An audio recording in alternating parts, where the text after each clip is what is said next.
আসসালামু আলাইকুম আমার সম্মানিত অডিয়েন্স ভাই ও বোনেরা। আমি আপনাদেরকে আজকে গুরুত্বপূর্ণ দু একটি কথা বলছি।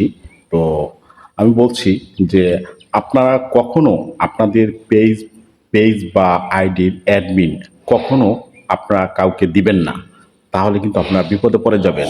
আপনাদের ডলার থাকতে পারে, ডলার নিয়ে যাবে, বিভিন্ন ধরনের সমস্যা হতে পারে। এই জন্য আপনারা কখনো আপনাদের পেজ বা আইডির অ্যাডমিন কাউকে দিবেন না। দিলে পরে দেখেন, আমি একটু আগে এক ভাইয়ের সাথে কথা বলছি।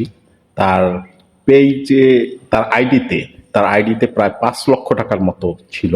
কিন্তু সে মনে করেন তার একটু আইডিতে প্রবলেম হয়েছে। সেই প্রবলেম সলভ করার জন্য তাকে অ্যাডমিনটা দিয়ে দিচ্ছে। অ্যাডমিন দিয়ে দেওয়ার পরে দেখেন, তার সেই আইডির থেকে পে আউটটা সে তুলে নিয়ে গেছে। এই জন্য আমি আপনাদেরকে বলবো ভাই, আপনারা আপনাদের পেজ বা আইডির অ্যাডমিন কখনো কখনো কাউকে দিবেন না। তো আশা করি আমার ভিডিওটির মাধ্যমে আপনারা বুঝতে পারছেন এবং সতর্ক থাকবেন। ভালো থাকেন। আসসালামু আলাইকুম।